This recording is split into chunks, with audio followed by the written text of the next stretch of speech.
Ijoolleen qabu daandii biraa sarara addaa ba'ee deemnaan buufadhee taa'an bitiin tiraa.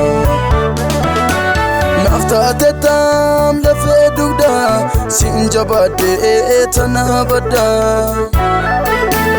Yesuusi abbaan dhugaa anuu siduu waan abdadaa. Raafamee suma hunduu haalli baraa nannaasisu.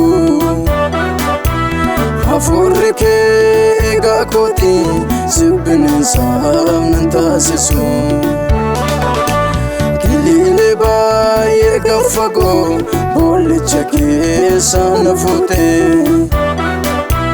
Du'aa hamaa na oolfachuuf fannoo irratti dhiiga buusee.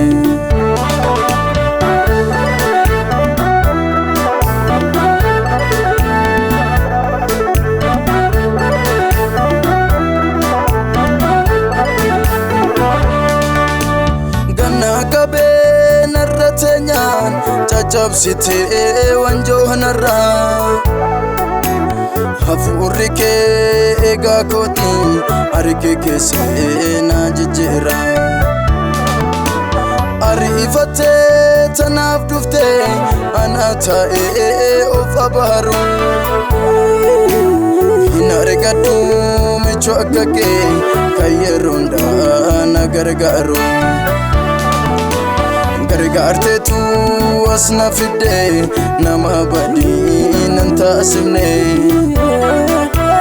Gargaarsa keessa na hundaaf ormootatti nan laafamne. Gargaarteetu as na fidee nama badii nan taasifne. Gargaarsa keessa na hundaaf ormootatti nan laafamne. Mogoleen koo siin jabaatee harka qabdee tola kaaftee. Natu uffattee hin dabarree akka namaa natti taatee.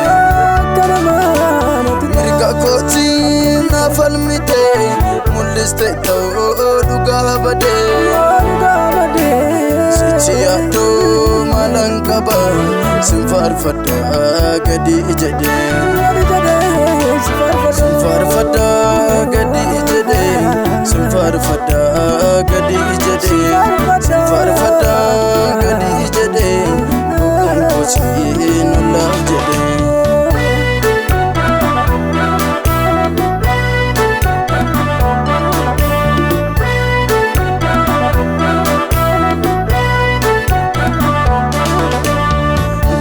Tokko keessa saawwanii ba'amullee.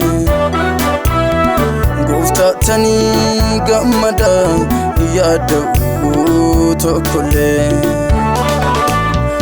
Jireenyi ulfaatee didee yoo walxaxee. Eebba boori ilaala iji koo millatee.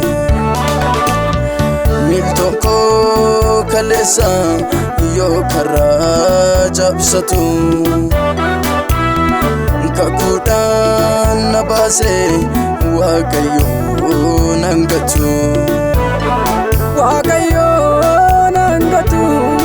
Waaqayyoo nan gatu. Waaqayyoo nan gatu manaan. Waaqayyoo nan gatu.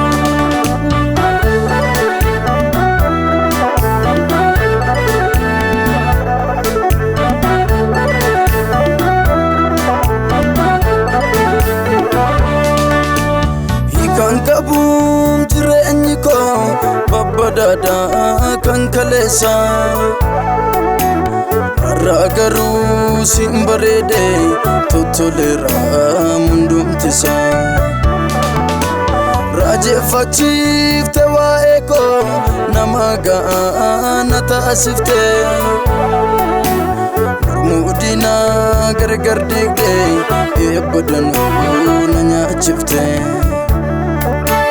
Raajeffachiifte waa'ee koo nama gahaana taasiste gurmuudina gargar digde eebbadanuu na nyaachiste raajeffachiste waa'ee koo